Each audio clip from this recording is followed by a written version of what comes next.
Everyone, welcome back to my channel. कैसे हैं आप सभी? आई एम श्योर कि आप सभी ठीक होंगे।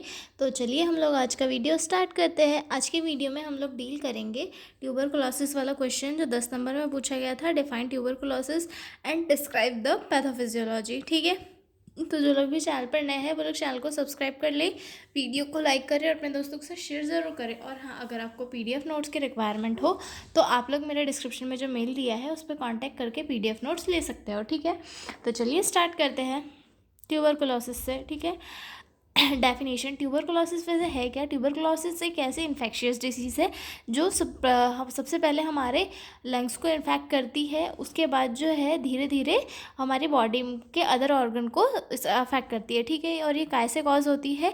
ये माइकोबैक्टीरियम ट्यूबरकुलोसिस एक बैक्टीरिया होता है जिसके जिसके कारण जो है कॉज होती है। ठीक है, ये क्रोनिक भी हो सकती है और एक्यूट भी हो सकती है। ठीक है, तो चलिए इसकी डेफिनेशन देखते हैं। Tuberculosis is the infectious disease primarily affecting lungs. Parenchyma is most often caused by Mycobacterium tuberculosis. It may spread to any part of body including meninges, kidney, bone and lymph nodes. Tuberculosis जो है एक ऐसी infectious disease है जो primarily हमारे lungs को affect करती है। और ये किसकी वजह से कॉज होती है? माइकोबैक्टीरियम ट्यूबरकुलोसिस की वजह से कॉज होती है।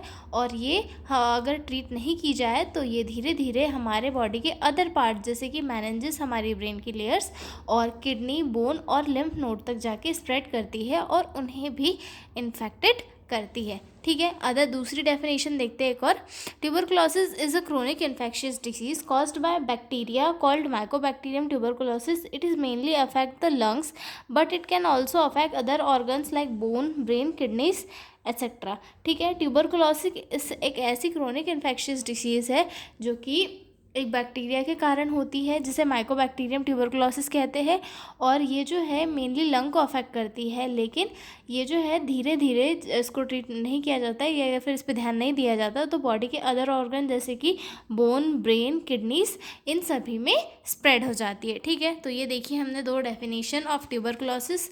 आगे देखते हैं इसकी पैथोफिजियोलॉजी। ठीक है, पैथोफिजियोलॉजी ट्यूबरकुलोसिस की बहुत इजी है और मैं आपको बहुत इजी वे में समझाने की कोशिश करूँगी। ठीक है, तो pathophysiology of tuberculosis due to aetiological factor, किसी इटियोलॉजिकल फैक्टर की वजह से जो बैक्टीरिया है वो ड्रॉपलेट के फॉर्म में हमारे नोज़ के थ्रू हमारे लंग्स में जाता है। जैसे कि हम किसी टीबी से इन्फेक्टेड वाले पेशेंट के कांटेक्ट में गए, उसने वहाँ पे छींका, ड्रॉपलेट्स हमारे किसी मतलब एयर के थ्रू जो है हमारे नाक तक आए, या फिर जो बैक्टीरिया है वो एनवायरनमेंट में था और वो हमारे नोज़ के थ्रू जो है हमारे लंग्स में जाता है, हमारे जो रेस्पिरेटरी सिस्टम है उसमें एंटर करता है। ठीक है, inhalation of Mycobacterium tuberculosis through airborne droplets, यानी कि किसी इटियोलॉजिकल फैक्टर की वजह से जो बैक्टीरिया है उसे किसी हेल्थी पर्सन ने इनहेल किया। ठीक है, bacteria reach alveoli in the lungs, bacteria हमारे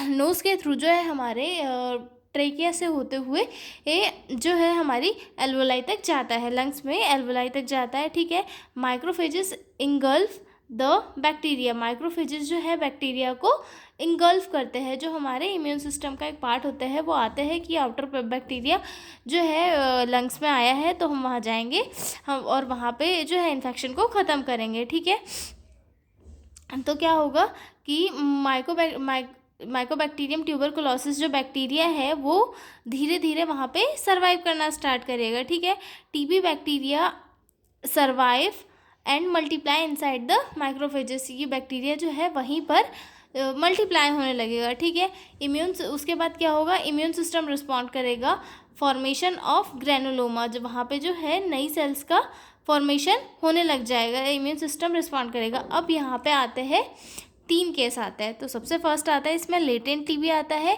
रीएक्टिवेशन आता है, या फिर स्प्रेड टू अदर पार्ट। तीन केस आता है। ठीक है, लेटेंट टीबी में क्या होता है? बैक्टीरिया इनएक्टिव हो जाता है, जैसे कि जो पेशेंट है उसकी बॉडी हेल्थी है, मतलब उसका इम्यून सिस्टम स्ट्रांग है, तो उसका इम्यून सिस्टम उस बैक्टीरिया के ऊपर हावी हो जाएगा, जो माइक्रोफेजेस है उसको पूरा इंगल्फ कर लेगी और उसको लेटेंट फेज में ये कर देगी, उसको जो है बाहर नहीं निकलने देगी। यहाँ पे जो है मैक्रोफेजेस ने बैक्टीरिया को इनगल्फ कर लिया था। तो और उस पर्सन का जो इम्यून सिस्टम है वो बहुत स्ट्रांग है, तो बैक्टीरिया जो है अपने सिम्टम नहीं दिखाएगा और जो बॉडी के अदर पार्ट है वहाँ तक भी नहीं फैलेगा, मतलब कोई सिम्टम्स नहीं होंगे और कोई खतरनाक भी नहीं होगा, ठीक है। उसके बाद आएगा रीएक्टिवेशन जब उस पर्सन की इम्यूनिटी जो है ड्रॉप होगी, यानी कि कम होगी उसकी इम्यूनिटी, तब जो है उसका इम्यून सिस्टम वीक होगा, जो माइक्रोफेजेस है वो भी वीक हो जाएगी। तब जो बैक्टीरिया है वो अपने साइज़ में मल्टीप्लाई करेगा, धीरे धीरे जो है लंग के टिश्यूज़ को डैमेज करेगा, जिसके कारण कफ, फीवर को, वेट लॉस या ये सारे जो सिम्टम्स है ये पेशेंट की बॉडी में देखने के लिए मिलेंगे जब पेशेंट की जो इम्यूनिटी है वो लो होगी, ठीक है। उसके बाद जो पेशेंट के इसमें ये अदर पार्ट्स है वहाँ भी जो है बैक्टीरिया धीरे धीरे स्प्रेड करने लगेगा, जैसे कि ब्रेन और किडनीज में, जिसे हम एक्स्ट्रा पल्मोनरी ट्यूबरकुलोसिस भी कहते हैं, ठीक है।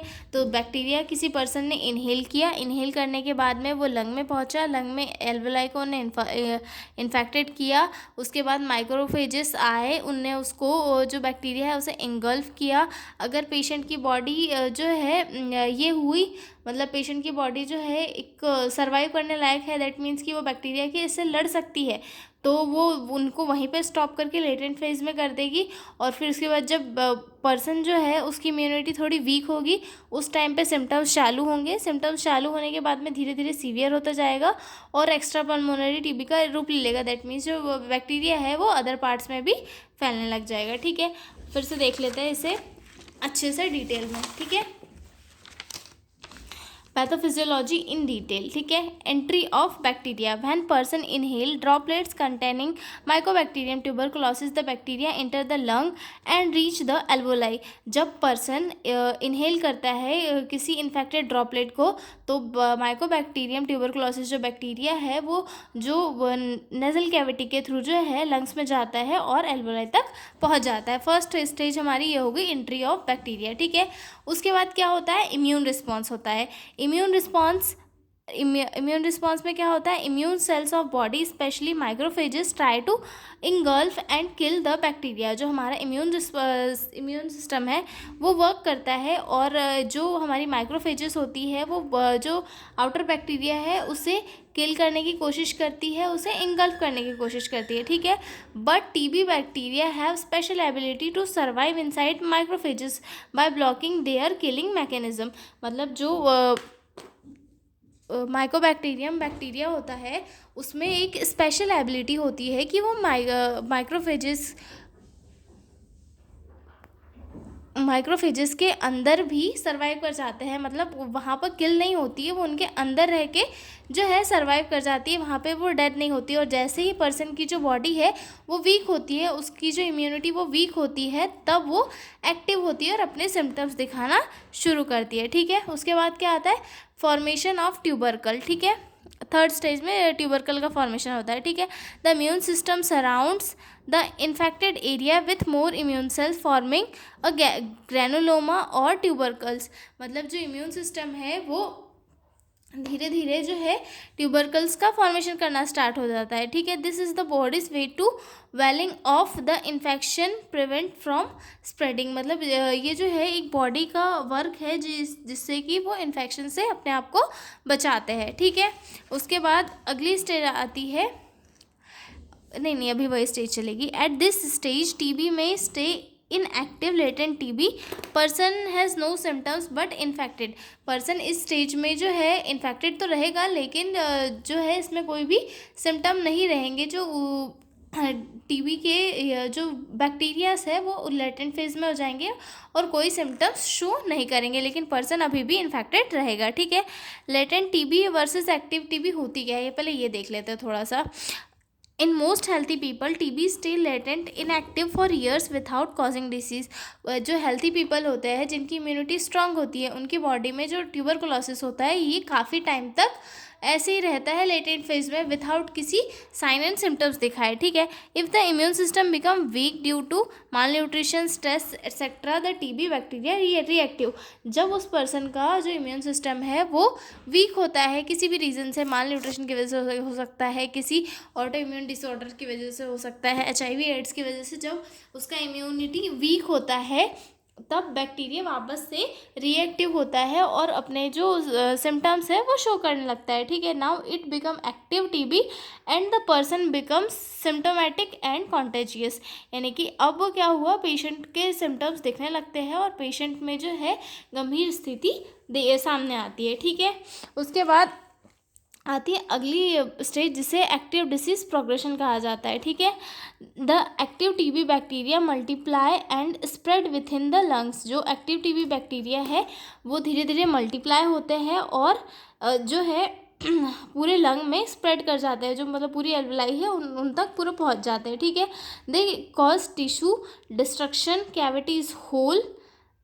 Cavities in lungs, tissue and inflammation. ये जो है टिश्यूज़ में डिस्ट्रक्शन कॉज करते हैं और जो है लंग के टिश्यू में इन्फ्लामेशन कॉज करते हैं, मतलब वहाँ की जो टिश्यू है उन्हें इन्फ्लाम कर देते हैं, ठीक है। The infected person start showing symptoms like persistent cough, blood in sputum, fever, night sweat, weight loss.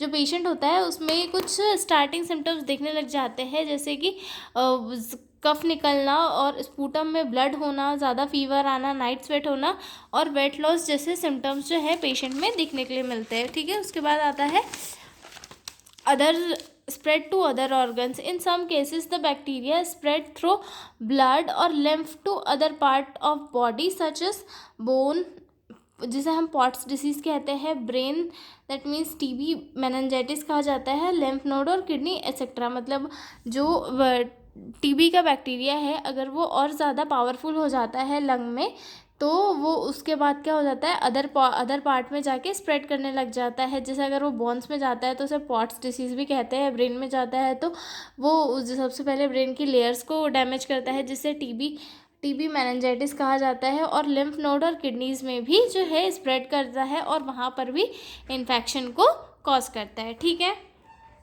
तो ये था हमारा टीबी। आई एम श्योर कि आपको समझ में आया होगा। अगला वीडियो हम देखने वाले हैं सेलुलर